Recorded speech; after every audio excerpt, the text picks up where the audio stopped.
मैं डॉक्टर सत्येंद्र कुमार सिंह, राजनीति शास्त्र विभाग, डीएवी पीजी कॉलेज सिवान।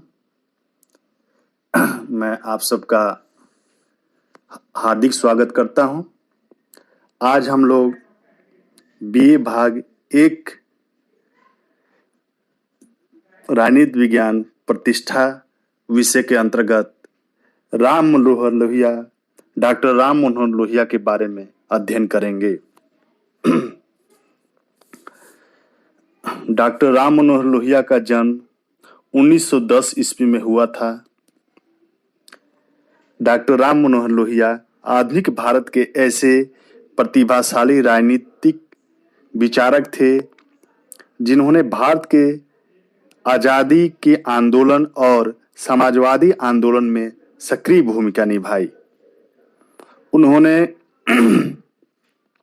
गांधीवादी विचारों को अपनाते हुए एशिया की विशेष परिस्थितियों को ध्यान में रखकर समाजवाद की एक नई व्याख्या और नया कार्यक्रम प्रस्तुत किया। भारत के समाजवादी आंदोलन की प्रगति में उनका उल्लेखनीय योगदान था। उन्हीं के प्रयत्नों के फलस्वरूप 1953 में एशियाई समाजवादी आंदोलन सम्मेलन संपन्न हुआ।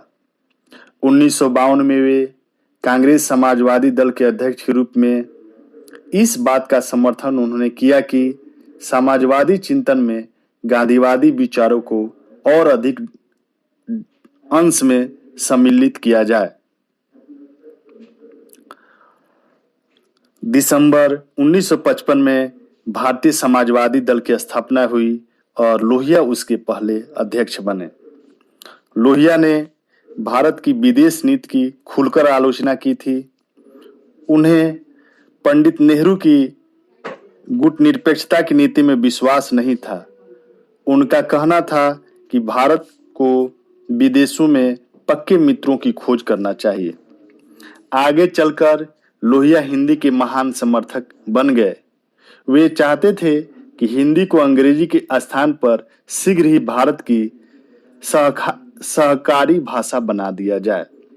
उनका कहना था कि भारत में लोकतंत्र तब तक वास्तविक नहीं बन सकता जब तक कि लोक प्रशासन अंग्रेजी के माध्यम से चलाया जाता है, क्योंकि अंग्रेजी बहुसंख्यक जनता के लिए एक गुप्त रहस्य है।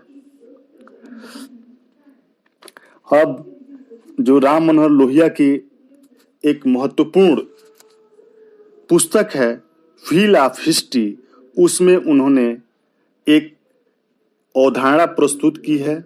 वह अवधारणा है इतिहास चक्र की संकल्पना। इतिहास चक्र की संकल्पना यह एक महत्वपूर्ण बिंदु है, इसको हम नोट करेंगे। लोहिया ने अपनी महत्वपूर्ण रचना या कृति व्हील ऑफ हिस्ट्री जो 1955 में प्रकाशित हुई थी के अंतर्गत यह विचार प्रस्तुत किया कि इतिहास तो चक्र की गति में आगे बढ़ता है।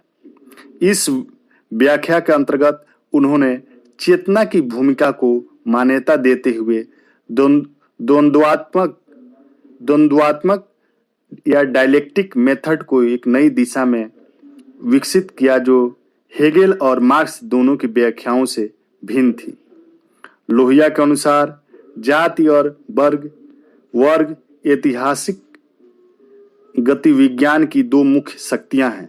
इन दोनों के बीच लगातार खींचतान चलती रहती है और इनके टकराव से इतिहास आगे बढ़ता है। जाति रूढ़िवादी शक्ति का प्रतीक है जो जड़ता को बढ़ावा देती है और समाज को बंधी बंधाई लीक पर चलने को विवश करती है। दूसरी ओर वर्ग गत्यात्मक या गतिशील शक्ति का प्रतीक है जो सामाजिक गतिशीलन को बढ़ावा देती है। जाति एक सुगढ़ या सुडौल ढांचा है। वर्ग एक शिथिल या ढीला ढाला संगठन है। आज तक का सारा मानव इतिहास जातियों और वर्गों के निर्माण और विलय की कहानी है। जातियां शिथिल होकर वर्गों में बदल जाती है। वर्ग सुगठित होकर जातियों का रूप धारण कर लेते हैं। लोहिया के अनुसार भारत के इतिहास में दास्ता का एक लंबा दौर जाति प्रथा, कास्ट सिस्टम का परिणाम था, क्योंकि वह भारतीय जनजीवन को सदियों तक भीतर से कमजोर करती रही।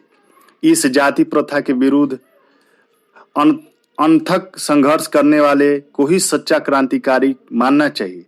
इस दृष्टि से बहुत सारे ऋषि मुनि, साधु संत और समाज सुधारक सच्चे क्रांतिकारी थे।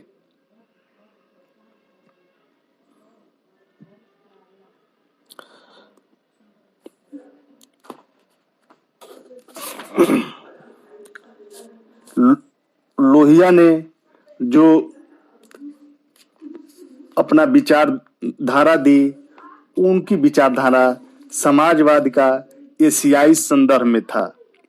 लोहिया ने एशिया के समाजवादियों को यह संदेश दिया कि उन्हें अपनी नीतियां इस महाद्वीप की विशिष्ट परिस्थितियों को ध्यान में रखकर विकसित करनी चाहिए। यहाँ की सभ्यता सदियों पुराने निरंकुश तंत्र और सामंतवाद में से उभरकर सामने आई है। एशिया की राजनीति कठोर धार्मिक रूढ़ियों और राजनीतिक प्रथाओं का मिश्रण है, जो संकीर्ण मनोवृत्ति और संप्रदायवाद को जन्म देती है। लोकतांत्रिक राजनीति की किसी स्थिर परंपरा के अभाव में बहुधा आतंक और हत्याएं राजनीति का हिस्सा बन जाती हैं। डॉक्टर लोहिया के अनुसार आधुनिक युग में अधिकारी तंत्र या नौकरशाही और तकनीक तंत्र के विकास से एक नया वर्ग अस्तित्व में आ गया है, जिससे यहाँ की राजनीति और भी उलझ गई है। इसका परिणाम है ऐसे नेतृत्व का उदय जो कोरा शब्दाडंबर रचाकर और जनता की भावनाओं से खिलवाड़ करके अपने कुर्सी पर टिका रहता है। एशिया के समाजवादियों को इन सब बुराइयों से जूझना होगा।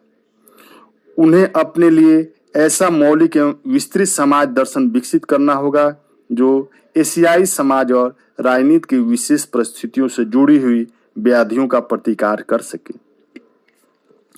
अब हम डॉक्टर लोहिया के राज्य का संगठन कैसा होना चाहिए, इस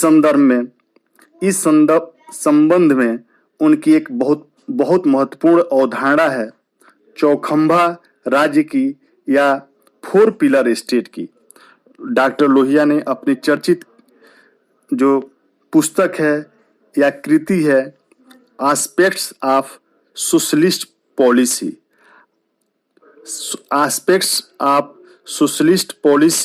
जो 1952 में प्रकाशित हुई थी, के अंतर्गत लोहिया ने यह तर्क दिया कि समाज की संरचना में 4 परतें या लेयर पाई जाती हैं, 4 स्तर पाई जाती हैं।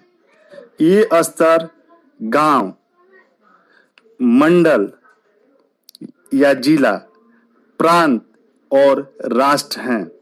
यदि राज्य का संगठन इन चारों स्तरों या परतों के अनुरूप किया जाए तो वह समुदाय का सच्चा प्रतिनिधि बन जाएगा।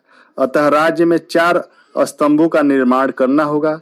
इस व्यवस्था को लोहिया ने चौखंबा राज्य या 4 पिलर स्टेट की संज्ञा दी है।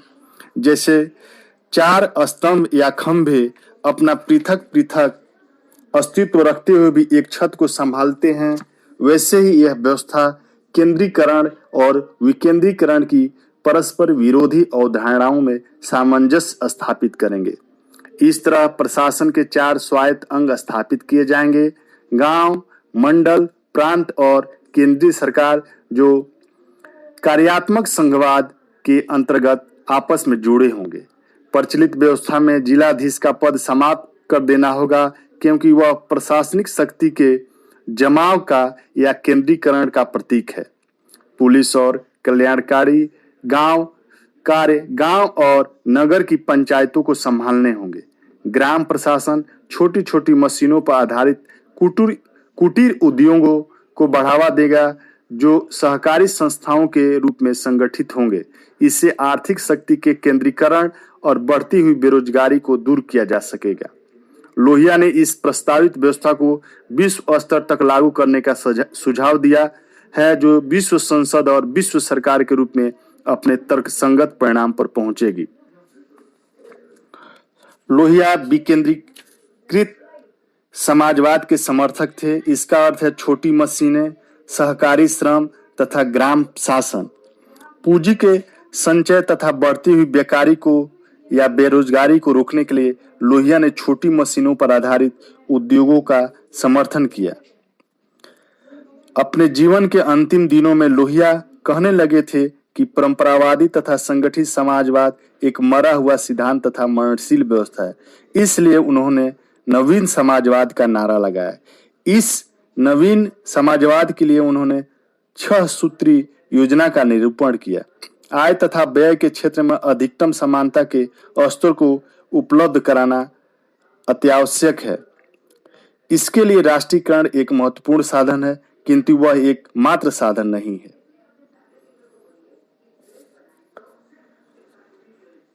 निष्कर्षतः हम कह सकते हैं कि लोहिया ने प्रचलित आर्थिक प्रणालियों का विश्लेषण करते हुए यह संकेत किया है कि विश्व की 2/3 आबादी के लिए पूंजीवादी और साम्यवादी दोनों प्रणालियां अनुपयुक्त हैं।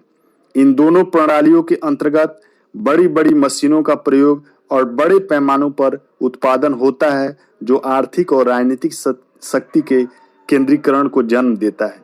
इससे व्यक्ति की स्वतंत्रता दब जाती है। एशियाई देशों की श्रम शक्ति के पूर्ण उपयोग के लिए छोटी छोटी मशीनों के प्रयोग और कुटीर उद्योगों को बढ़ावा देना जरूरी है। इस तरह लोहिया ने आर्थिक और राजनीतिक विकेंद्रीकरण के लिए गांधीवादी ढंग के संगठन का समर्थन किया है। साथ ही उन्होंने लोकतंत्रीय व्यवस्था और राजनीतिक स्वतंत्रताओं जैसे कि अभिव्यक्ति की स्वतंत्रता, संगठन बनाने की स्वतंत्रता और जीवन के अंतरंग क्षेत्र प्राइवेट स्फीयर या निजी क्षेत्र की सुरक्षा पर विशेष बल दिया है। भारत में लोकतंत्रीय समाजवाद को बढ़ावा देने में लोहिया के समाजवादी विचिंतन का विशेष स्थान है। धन्यवाद।